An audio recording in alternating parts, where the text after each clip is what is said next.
4 things, and you can write them down as I go. First thing I want you to write up there that young men deal with, we need to know. If we go work with young men. The first thing we need to know, and you may have heard this lady, her name is Brene Brown. Anybody heard Brene Brown? Brene Brown? If you don't know, you need to look her up. All right? Brene Brown.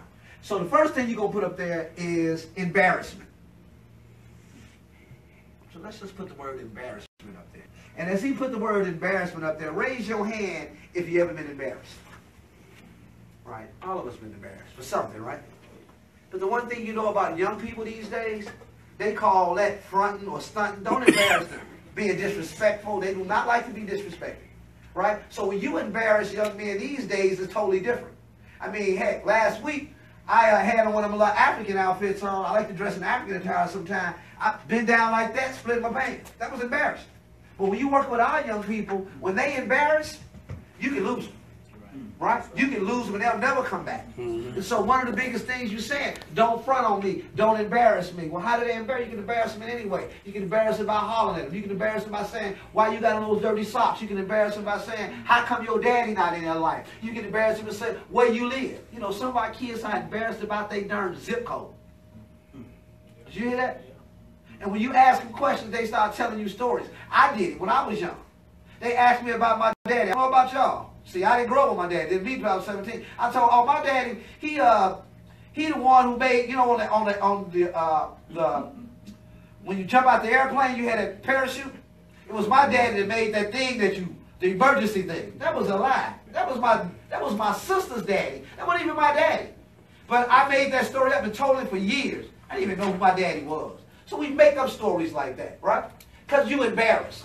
Well, one of the things that affect us again is embarrassment. Embarrassment leads to the next one I want to call is humiliation. Let me hear y'all say humiliation. Humiliation. Humiliation is getting something that you don't deserve. Being treated a way that you don't need to be treated that way. And lots of times when you're humiliated, that causes a lot of trouble as well. So first he's embarrassed for not having or doing what they need to do. The next thing you know, they're humiliated. That means I'm treating you bad for giving you something you don't even deserve. Now that they're humiliated, humiliation leads to guilt. Let me hear you say guilt. Guilt. Humiliation leads to guilt. So you've been embarrassed, they've been humiliated, and then they've been guilty. Guilty says, I did steal it. Guilty said, I did speak back to the teacher. Guilty said, I did touch that girl when I shouldn't have. Guilt said, all of us have done something that we're guilty of. Guilty said, I did steal that gun. Guilty say, I did walk out the store with that bag of chips because I was hungry. Guilt says I'm a thief. Guilt say I stole it. Guilt say I did. Guilt said it's me. Guilt say I am dumb because I don't read. Guilt say I don't do my work. Guilt says, yeah, I do live in the hood. Education ain't important to me. That's the guilt part. So they come from embarrassment, humiliation. They lead to guilt, and guilt leads to shame. Can I hear shame? Shame. Whew. And shame. Shame says, I am a thief. Shame says, I am low life. Shame says, I am a thug. Shame says, I am a hood person. Shame says all those things. And once you get to shame, shame is the one that really gets you. You can handle the guilt part, but shame says, I am these things. And our young men in school are dealing with that. They're dealing with the embarrassment. They deal with the humiliation, the guilt, and the shame. But shame leads to addiction. What did I say? Shame leads to addiction. And addiction ain't always drugs. It ain't always liquor. It can also be sex and violence and crime, and the list goes on. Because it all started by the embarrassment, the humiliation, the guilt, and the shame. And the shame gets you there. And once they get caught up in the shame, bro, it's kind of hard to get out of it.